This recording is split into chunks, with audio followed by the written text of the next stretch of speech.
Fala pessoal, sejam muito bem-vindos a mais um vídeo aqui do canal e hoje nós vamos falar sobre a anistia. Hoje eu vou, sinceramente, o cara mais pressionado do Brasil hoje é o Hugo Mota. E ninguém pode dizer o contrário. Eu tenho certeza que se ele der um peido, os ministros do STF vão saber o que ele comeu de tão violento que tá. Não saiam desse vídeo, porque no final desse vídeo eu vou trazer para vocês um anistiado falando sobre a anistia. Essa anistia. Só que não é qualquer anistiado. Esse cara simplesmente sequestrou um embaixador americano e ainda assim foi anistiado no Brasil, porque vocês bem sabem que o cidadão de bem toma cadeia, já o bandido fica livre. Mas vamos entender melhor essa situação do Hugo Mota. Já se inscreva no canal, ative as notificações, deixa o seu like para me ajudar. Um beijo para você que me acompanha, vocês são maravilhosos, como eu sempre digo aqui. Mas vamos lá. Mota pede para líderes não assinarem a anistia e o PL muda a estratégia. Vamos entender melhor isso aqui. O líder do PL na Câmara dos Deputados, o deputado Sóstenes Cavalcante, afirmou nesta quinta-feira que o partido mudou a estratégia para conseguir apresentar o requerimento de urgência para o projeto de lei da anistia, que propõe beneficiar os condenados por envolvimento nos atos antidemocráticos do 8 de janeiro. O deputado disse que o presidente da Câmara, Hugo Mota, solicitou que os líderes partidários não assinassem o requerimento de urgência nesse momento. Abre aspas. Quero deixar claro que o presidente Hugo Mota é e continua sendo e será sempre aliado do PL em todas as nossas bandeiras, inclusive da anistia. Entretanto, olha aqui, olha isso aqui. A gente tem que entender as situações e a pressão que a cadeira de um presidente sofre, explicou o Sóstenes. Com a limitação, a estratégia do PL mudou e agora, ao invés de assinaturas dos líderes, o partido recolhe assinaturas individuais dos deputados para conseguir protocolar o requerimento de urgência para o projeto. O documento permite que o texto seja apreciado diretamente no plenário da casa, sem precisar passar pelas comissões antes. Lembrando que ele já tem, até o momento, 163 assinaturas, agora provavelmente já deve ter um pouquinho mais. Mas vamos lá. O que eu quero chamar a atenção para vocês em relação a isso aqui é: por que é que o cara do PL vai defender o Hugo Mota, sendo que o próprio Hugo Mota tá jogando contra a anistia? Pessoal, como eu sempre digo para vocês, político no Brasil, esses caras, eles não soltam a mão de ninguém. Por quê? Porque eles têm rabo preso. E quando eles soltam a mão dos seus coleguinhas ali, aquele rabo preso é trago à tona. Ou seja, você fica na mão do seu algoz. Ah, Murilo, do que você está falando? Eu não sei. Então vejam isso. Servidora de Patos atuava como uma ponte entre interesses de empresário e Hugo Mota, diz a Polícia Federal.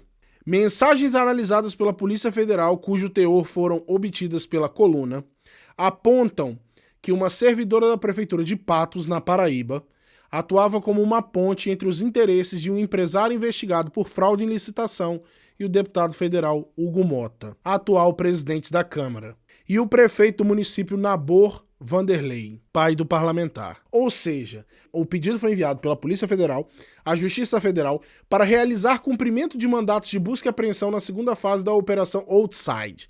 Deflagrada nesta quinta-feira, a ação investiga indícios de fraude em licitação e desvio de recursos públicos federais repassados a Patos para a realização de obra. Foram cumpridos 4 mandados e um deles realizados contra Eulana Ferreira da Silva, servidora de Patos que atuava como uma ponte, segundo a Polícia Federal, entre o empresário e o Hugo Mota. O senhor Hugo Mota, ele pode até concordar com a anistia, ele pode até querer que aquelas pessoas sejam soltas, mas ele pouco pode fazer.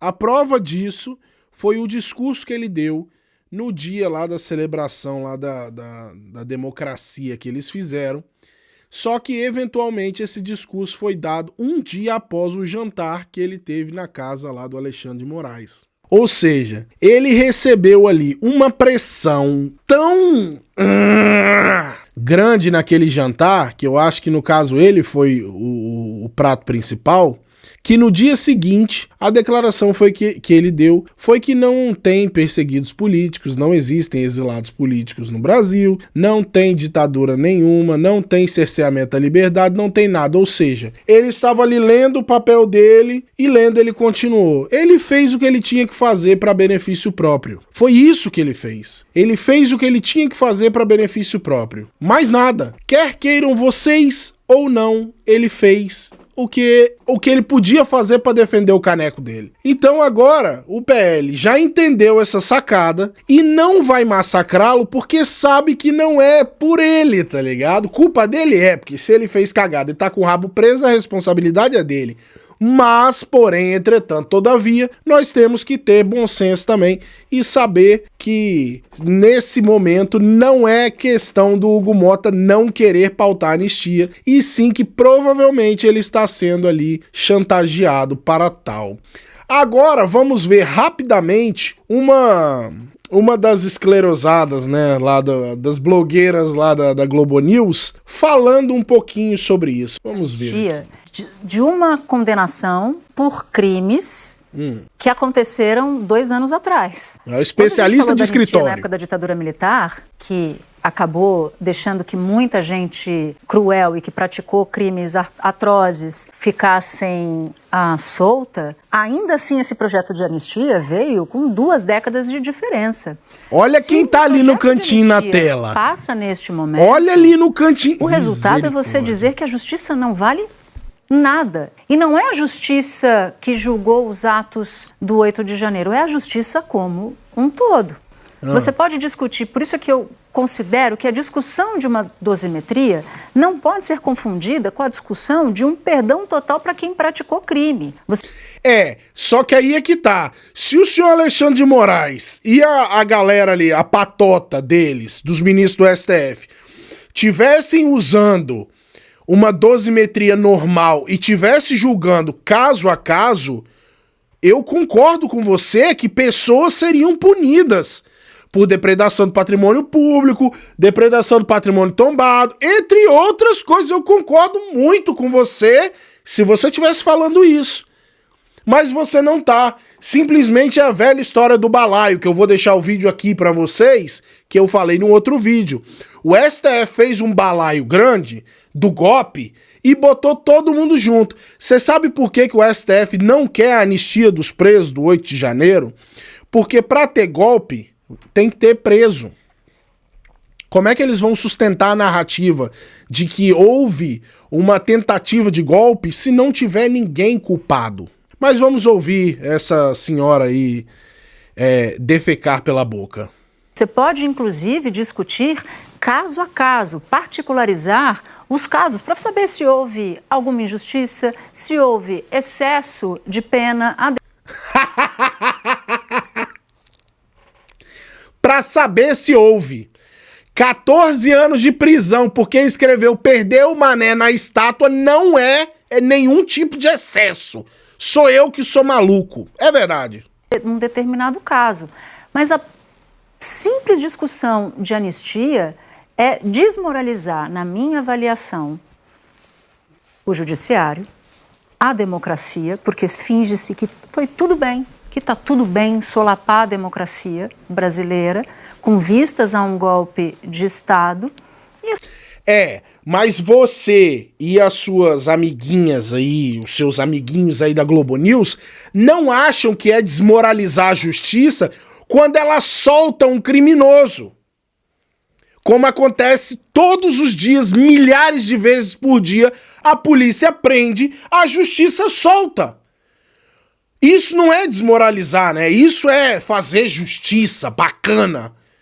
Cara, pelo amor de Deus, velho. As coisas ficam por isso mesmo, o Congresso solta. Aí o Congresso vai passar a ser aquele que abre a chave da cadeia e que solta aqueles que cometeram crime. Então essa discussão na sociedade... Ah, já entendi. Então o problema não é a justiça soltar o criminoso. O problema é quem solta o criminoso. Só pode ser solto pela justiça. O Congresso não pode fazer anistia. O Congresso não pode se meter, né? Se for da justiça, tá tudo bem. Se a justiça disser que tem que soltar, tá certo. Ah, pelo amor de Deus, vai dormir, ô. Que pode existir naturalmente, né? Porque é todo mundo livre para pensar o que quiser. Não pode, não só pode, como está ocorrendo, né? Como ele está ocorrendo, o fato dela existir como possibilidade no Congresso me assusta.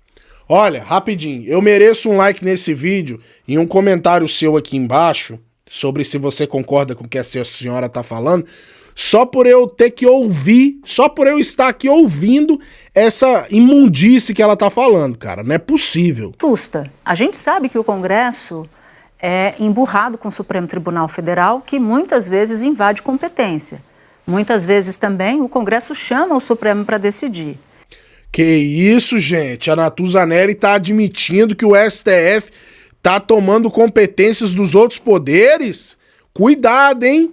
Pode dar ruim pra você. Ah, não vai dar não. Porque assim como a Daniela Lima, vocês falam direto com os ministros, né? Ah, entendi. Então fica esse jogo de empurra. Agora, anistiar aqueles que foram condenados ontem, porque se a discussão fosse essa de excesso de pena, o que estava se discutindo com força era uma avaliação de redução de pena. Isso tem, esse projeto existe, está no Senado Federal. Tem um projeto lá para reduzir a pena dos condenados. Tem muita gente que já acha esse projeto problemático. Agora, a anistia é você simplesmente, na minha avaliação, jogar fora o que se viu no 8 de janeiro e o que aconteceu antes para viabilizar o 8 de janeiro. Nossa, cara, é ser muito cara de pau mesmo, velho. É ser muito cara de pau falar um negócio desse, cara. Honestamente, eu não sei nem o que dizer, cara. Puta que lá merda, bicho. Eu fico injuriado, eu fico indignado com isso, cara. Mas pronto, vocês... Eu não vou me esticar mais muito, não. Agora eu vou entregar o que eu prometi pra vocês. Eu vou deixar vocês ouvirem o anistiado falar. O anistiado que tava quietinho lá no quadradinho na imagem, ouvindo a Natuza Neri arrotar esse monte de bosta. Mas vamos escutar o anistiado falar. Eu acredito que o grande adversário da anistia, no meu entender, é a indiferença, entende? Se houver uma indiferença, a ideia não avança. Então não tem sentido levar um tema que é um tema que interessa hoje às elites políticas para transformá-lo num tema de grande empolgação popular. É assim que eu vejo o processo e acho que essa abstenção determinada pelo PL, ela não pode avançar porque surgirão projetos que vão questionar essa abstenção em vários momentos. O primeiro deles é da reciprocidade, não é? Eu acho que depois haverá também o projeto da isenção para pessoas que ganham até 5 mil. Isso é só para vocês terem noção. Só que, Murilo, eu não entendi muito bem quem é esse cara, o que ele tá falando aí, por que ele tá falando essas coisas, quem é ele, né? Quem é ele? Por que ele tá dando palpite? Mas eu trago aqui para vocês também. Teve uma galerinha muito inteligente que fez uma pesquisazinha assim pequena no Grok. Lá onde eu peguei esse vídeo aqui que eu vou colocar para vocês aqui. A publicação. Foi o senhor Silvio Navarro que compartilhou. E depois uma pessoa chamada Jean Marlon fez a seguinte pergunta. Esse senhor que tá falando aí, o nome dele é Fernando Gabeira. E ele disse assim: Hey Grok, conta a história do Fernando Gabeira como guerrilheiro comunista nas décadas de 60 e 70 e quando ele foi anistiado. Fernando Gabeira foi um guerrilheiro comunista nas décadas de 60 e 70 no Brasil, atuando no MR8, contra a ditadura militar. Destacou-se no sequestro do embaixador americano Charles Elbrick, em 1969, exigindo a libertação de presos políticos. Exilado, viveu em países como Chile e Suécia, retornou em 1979, anistiado pela lei da anistia, que reconciliou exilados e o regime, mas gerou polêmica. Após isso, tornou-se político focado em causas ambientais e sociais. Ou seja, quem é este ser humano para falar de anistia? contra a anistia, aliás. Vocês estão vendo o tamanho da hipocrisia desse povo? A anistia pra esquerdista pode. Agora, pra quem foi lá no 8 de janeiro, não pode. Então, fiquem ligados, porque o mundo não é cor-de-rosa, como essa galera aí quer que você acredite. Um grande abraço, até o próximo vídeo, fiquem com Deus, um beijo, tchau!